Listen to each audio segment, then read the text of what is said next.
My grandfather was World War I vet. My dad and all my uncles World War II. I had a brother in the Navy who had gone to Vietnam on the shores, and another brother who was in the Air Force at the time. You know, what shattered me is when I got my orders to go. I was at Fort Bragg, North Carolina. That was the 82nd Airborne Division. Great outfit. Then my orders came, and I went down. We had payphones, so I went down and I said, Mom answered. I said, Mom, I got my orders to go to Vietnam. She broke out in tears and handed it. And so I didn't realize how devastating that would be for her, but she had gone through World War II with my dad being there, so, and another son just got back, so it was pretty hard.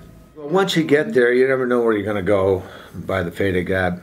A couple of my real good friends ended up in LZ English, 173rd Airborne Division, which was outside of Quin Yat, and these landing zones, they called them LZ English. It was terrible.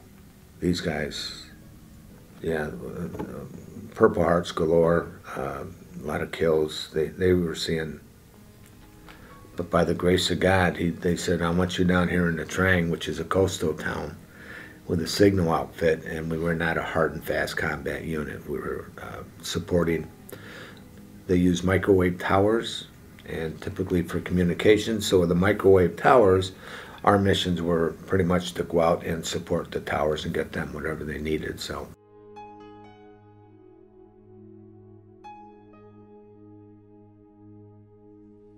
within 3 or 4 months, I think, I got assigned a helicopter and I became the crew chief. And the crew chief, you're a flying member, so when you fly, you are now the left door gunner. And last month, I thought I was lucky enough. I said, I'm going to be grounded. But again, you're young. One of the guys says, come on, Escher, let's do one more overnight up to Pleiku, which was not the friendliest spot to get to it. Because once you take off, you know you're supporting. I mean, you never know what you're going to run into. So I says, okay, and that was the worst time we had. We were going through this pass, and I can't even think of the pass. And the helicopter that was in front of us got shot down. We made it through, and the helicopter behind us got shot down.